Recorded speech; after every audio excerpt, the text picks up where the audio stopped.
এই তো এই স্বর্ণের চেনটাই বলের গামলার ভিতরে লুকিয়ে রাখি। তোমরা এবার পেছন ঘুরে যার যার হাতিয়ার নিয়ে নাও।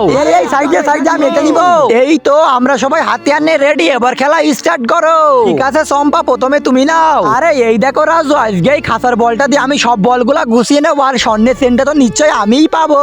আরে না, এটা কি হলো? আমি তো বক্সটি উঁচু করতে আবার প্রত্যেকটা বল পড়ে গেল। দেখি তো আমি তাও কটা বল পেয়েছি, 1 2 3 4 123 124। আমি $124 পাবো। আরে ঠিক আছে চম্পা, এই না তোমার $124, আর সাইডে চলে যাও। এই তো এইবার আমার পালা। আমি তো আজকে ভাল্লুকের মাথার ভিতর সবটা বল ঢুকিয়ে নিব, আর আমি নিশ্চয়ই সোনার চেনটাও পেয়ে যাব। এই তো আমি অনেকগুলা বলে তুলে ফেলেছি, এবার আমি প্রত্যেকটা বল গুনে দেখি। 1 2 3 4 21,319 21,390টা। আরে ওয়াও, এই দেখো রাজু, আমি $21,390 পাবো। আরে ইয়ে, আরে এই তো আমি কাইসিনে চলে এসেছি, আর নিশ্চয়ই আমি স্বর্ণের চেনটাই পাবো। এই তো আমি স্বর্ণের চেনটা তুলে নিই। আরে কি না, আমার তো স্বর্ণের চেনটা পেলাম না, $1 কি আমি পাবো না? আরে না না রাজু, $1 আমি অবশ্যই পেয়েছি। আরে ঠিক আছে লিমা, তুমি যেহেতু একটি বল তুলতে পেরেছো, এই না তোমার $1।